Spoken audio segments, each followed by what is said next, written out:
Presentato stamani presso i locali della Chiesa del Quadrivio la manifestazione contro l'isolamento infrastrutturale in programma il prossimo 25 gennaio, che partirà dalla Rotonda Giunone a quella degli scrittori alle ore 11. Il tema scelto, cita il manifesto, è gente indignata in strada. A presentare l'evento Don Mario Sorce con alcuni rappresentanti del sindacato, delle categorie produttive e dei sindaci della nostra provincia. Ci aspettiamo una partecipazione corale da parte di tutti, perché la gente vuole dimostrare che vuole vivere in un territorio diverso da quello in cui ci troviamo, isolato sotto tutti i punti di vista, ma ancora speranzosi. Il termine potrebbe pure essere questo, oltre all'essere indignati, ma certi che vogliamo il rilancio del nostro territorio. Quindi il fatto che ci siano i sindacati, i primi cittadini soprattutto, le associazioni di categorie, la stessa pastorale sociale in espressione alla Chiesa, verranno anche molti parroci delle nostre realtà, esponenti delle nostre comunità, i cittadini, perché vogliamo dire tutti una sola parola: dobbiamo riparare al torto che questa terra ha ricevuto per anni, e il torto è non essere a livello di altre parti della nostra nazione. Altri parlano di ponti nell'immediato da realizzare, da noi c'è un ponte fermo da troppo tempo. Altri parlano di alta velocità, noi abbiamo ferrovie che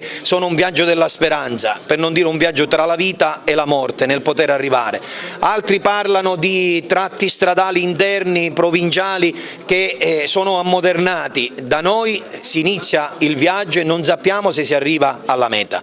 Allora l'appello è a che tutti, deputati nazionali, governo regionale, tutte le realtà ci uniamo per dare davvero un presente diverso a questa nostra terra. Sì, ma io non parlerei di comuni montani e farei differenziazione. Noi stiamo parlando, come diceva bene Don Mario, di una battaglia di civiltà, perché siamo indignati per tante ragioni, per tante motivazioni. Questa noi la consideriamo la mamma di tutte le battaglie. Per questo noi abbiamo fatto appello a un momento di grande sensibilizzazione per il giorno 25, stiamo organizzando anche come territorio montano, diceva bene lei, un momento di forte sensibilizzazione, perché noi siamo totalmente isolati. Diceva Sciascia, per conoscere e amare la Sicilia bisogna andare verso l'interno, ma per andare verso l'interno non bisogna prendere l'elicottero, perché di questo si tratta. Oggi viviamo un momento di grande marginalità, siamo totalmente abbandonati da un punto di vista delle infrastrutture, della ricettività turistica, che poi si pone anche con altre tipologie di problemi molto più seri. Cito per tutti la sanità. Ho aderito a questa iniziativa anche perché forse Porto Empedocle è il paese che ha il maggior problema relativo alle infrastrutture, perché da Porto Empedocle passa la 115, la statale 115, il raccordo di tutta la Sicilia. Non solo, Porto Empedocle può essere di volano dello sviluppo dell'intera provincia. Io ieri ero a colloquio con il vice ministro Cancelleri e gli ho detto che oltre ad utilizzare per esempio le vie gommate si possono anche utilizzare le vie del mare. Ho ipotizzato qualcosa che colleghi via mare Castelvetrano, Sciacca, Porto Empedocle e Licata, quindi sono tante le soluzioni da studiare, non tutte gommate, tante le possibilità, però certamente la nostra è la provincia che soffre di più. Abbiamo messo in campo un grande movimento che ci porterà certamente a scomodare loro signori che sino ad ora hanno fatto finta di non capire che questo isolamento della provincia regionale di Agrigento non sarà più tollerata dalla nostra comunità. Dopo il 25 nulla sarà più uguale. Il 25 tutti a manifestare contro l'isolamento di questa provincia. Finalmente c'è un cartello sociale che ha fatto una sintesi di tutto il territorio, speriamo in una riuscita alla manifestazione, vogliamo risultati.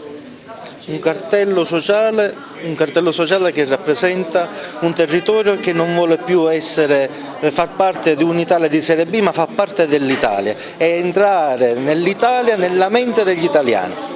Le associazioni produttive non potevano mancare a questo appuntamento perché ovviamente hanno un impegno importante nel territorio per dare risposte a chi ogni giorno è impegnato a lavorare attraverso anche i collegamenti. Ecco, i collegamenti viari, questo deficit infrastrutturale sia per quanto riguarda l'aspetto delle strade, l'aspetto ferroviario, comporta concretamente degli svantaggi sia dal punto di vista dei costi dei trasporti, degli oneri accessori, ma anche comporta anche essere meno competitivi sul mercato. Ecco, tutto questo ci dà la forza per poter dire basta, di indignarci, ma non basta indignarci, bisogna sì protestare, ma avere anche un percorso sia propositivo che di protesta per poter arrivare alle soluzioni, per poter spingere le autorità e le istituzioni competenti a trovare soluzioni per poter fare in modo che questo territorio esca dall'isolamento, che è un grave deficit. Senza queste precondizioni non ci potrà essere sviluppo e riscatto sociale.